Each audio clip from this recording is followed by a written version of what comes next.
Hi guys! Finally on day 3 నా wait starting wait కన్నా తక్కువొచ్చింది. Welcome to day 3.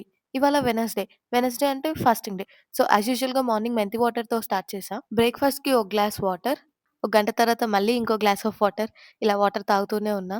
And then login చేసేటప్పుడు ఒక cup green tea అయితే తాగేసా. తర్వాత లంచ్‌కి కూడా వాటర్ తాగా. ఇవాళ కొంచెం పనుండే సో, లంచ్ బ్రేక్‌లో అలా బయటికెళ్ళిపోయా.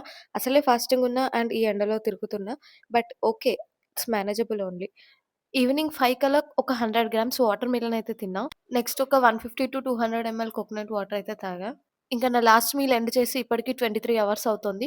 సో, ఇంకో 1 అవర్‌లో నా ఫాస్ట్ కంప్లీట్ అయిపోద్ది. 24 అవర్స్ కంప్లీట్ అయ్యాక కార్న్ అండ్ పన్నీర్ సాలడ్ అయితే తినేసా. తిన్నాక కొంచెం సేపు వాకింగ్ చేసి హెయిర్ కేర్ అయితే స్టార్ట్ చేశా.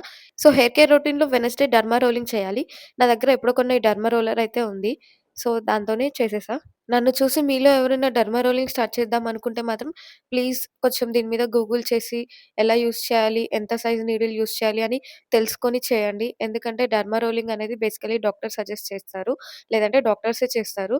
కానీ మనం సెల్ఫ్‌గా చేసుకోవాలనుకుంటే మాత్రం లోయెస్ట్ సైజ్ నీడిల్ ఉన్న దాంతోనే చేయాలి. సో, ప్లీజ్ దాని గురించి మీరు తెలుసుకొని చేయండి. నేను చాలా చాలా రీసెర్చ్ చేశాకే కొన్నాను. అందుకే చేస్తున్నాను. నేను కూడా ఇప్పుడే ఫస్ట్ టైమ్ ట్రై చేస్తున్నా. చూద్దాం రిజల్ట్స్ ఏమొస్తదో.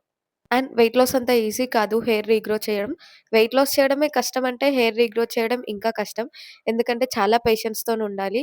మినిమమ్ 3-4 మంత్స్ కన్సిస్టెంట్‌గా చేస్తేనే చిన్న చిన్నగా మొలకలొస్తాయి తలలో. So, it's going to be a very long journey. I hope I will stay consistent this time. Anyway ఇది ఈరోజు స్టెప్ కౌంట్. ఫాస్టింగ్ రోజు 6 స్టెప్స్ అనుకున్నాం. సో, అవయిపోయినాయి. And yeah! That's it for today. Thank you for watching. Follow for more.